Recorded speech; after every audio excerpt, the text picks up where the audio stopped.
Now you've no doubt been paying attention to some of the data graphics that you're seeing coming out of the COVID-19 coverage. And one of the things that we've been noticing is that it is very, very geographic. Where the outbreaks are happening is an important component of the story. So what we're going to talk about today is how might you create a constantly updating map of COVID-19 cases on an ongoing basis so you can just load it and go.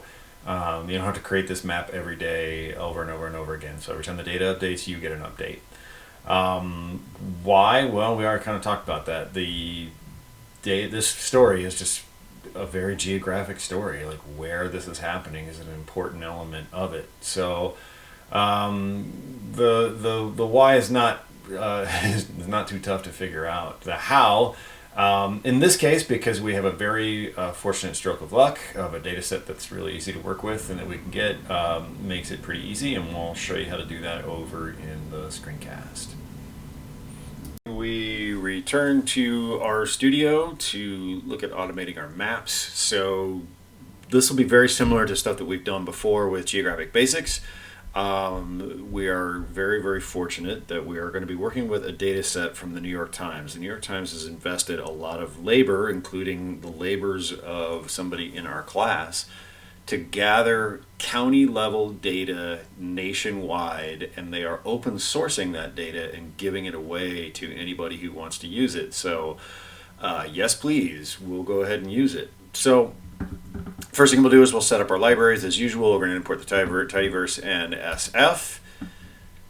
And so we've got those. And something you may not have known, but is true, that if you have a direct URL to a CSV file, you can put that in your read CSV step directly in there in the quote marks, and it will just work. So probably should have had this up before, but here is the New York Times GitHub repository of this, and they have two files here. They have state data and they have county data. Now if we click on this county data and we go into it, it will render it like this, but this is not what we want. This has all of this site chrome and everything like that, but notice this raw button here.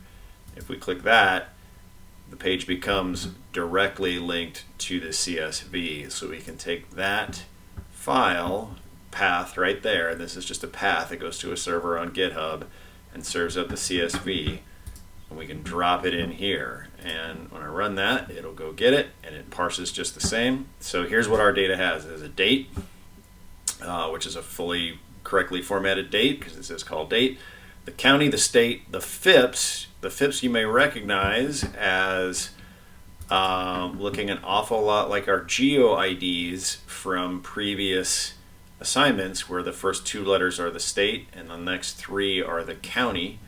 So that'll come in handy later on. Cases and deaths, so number of cases on that day and number of deaths. So that's another thing that's important to notice, is that the first three records of Snohomish County, Washington, well, on the 21st, the 22nd, and 23rd, and they had one case on those days. That's not new cases, that's the total number of cases. So when Snohomish has another one, well, these are all one, oh, there's two. San Francisco got two. Let's see if we can find, there's two again on the next day. These will start to increment up as it goes when new cases are reported. So this is actually the total number of cases in that county on that day, which opens up some opportunities for us. We can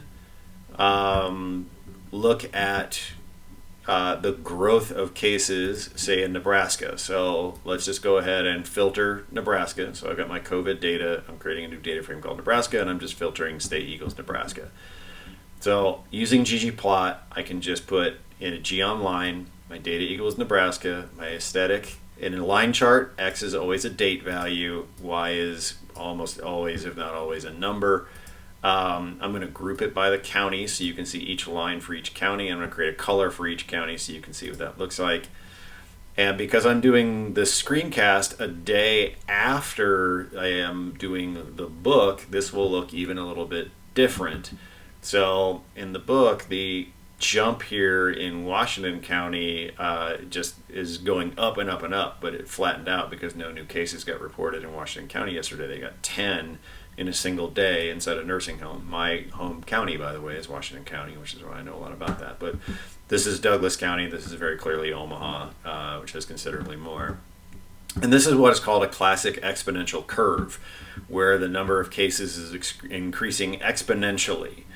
And a lot of times when you have exponential curves, one thing you want to do to kind of show people a little bit more clearly about what's going on is you want to actually convert this number over here into a logarithmic scale, where the number on the scale changes exponentially as well.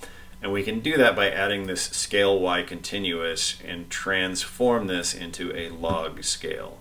And when we change Nebraska into a log scale, it shows you that it looks like the number of cases in Omaha is flattened, but look, it goes from 10 to 100 in this span of time between February the 15th-ish to just about April the 1st. I believe this data ends on March the 31st. It's not including today because I'm recording this on April the 1st.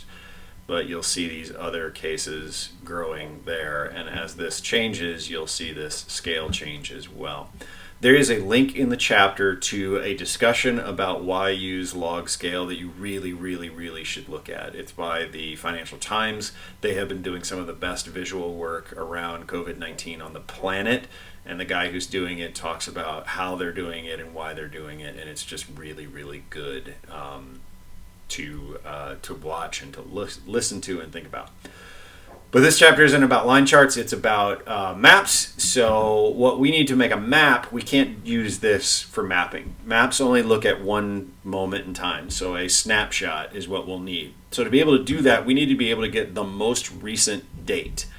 And we can do that by using a function called summarize, and with that a function called max. So give me the maximum date in this data, and that maximum date is going to be the most recent date. So when I run this, I'll have a data frame called current of one observation of one variable, and then I can use that to filter. So I'll create something called Nebraska current. I'm going to use my Nebraska data.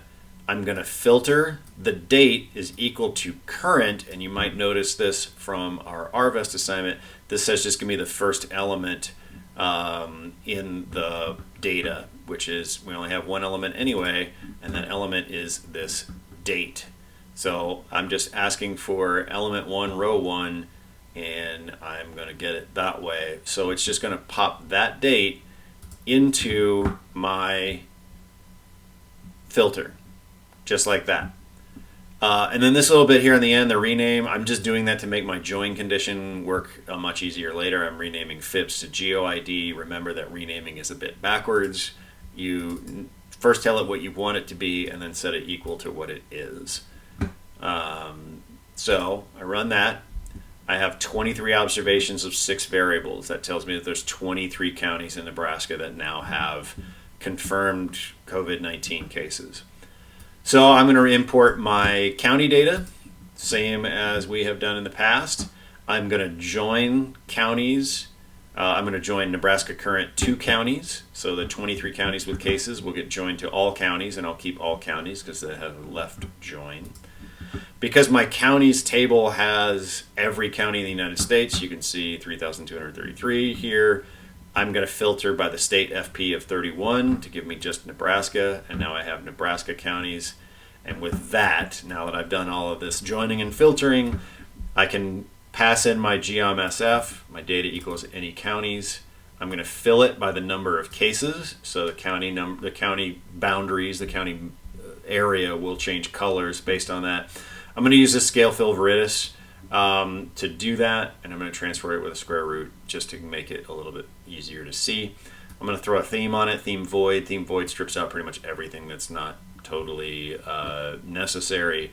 And I'm going to add a title in here where I'm going to paste together this phrase, COVID-19 cases as of space, and then I'm going to add in that current one block and separate them with nothing, and it'll give me the most current date of my maps, and there is Nebraska. You can see Washington County has jumped out of here a little bit, a little higher on the scale because of those 10 cases in one day. Omaha remains by far and away the most concentrated area of COVID-19. Lincoln creeping up as well. And now we're starting to see areas out in the Panhandle that will only increase. I'm sorry to say. It's just, that's the truth. But we have a data set that's going to keep updating every day in this, and now we have a map that every time we open this and run it, it will be the most recent data that the New York Times has created. So if we got up in the morning and ran this and put it out on social media, then we would be showing people the most recent map of this, or if we produced it during the day, it would be the most recent map. We could inform audiences by just showing them the geographic distribution of cases in Nebraska. So there it is. It's fairly simple when you've got a good data set. So good luck.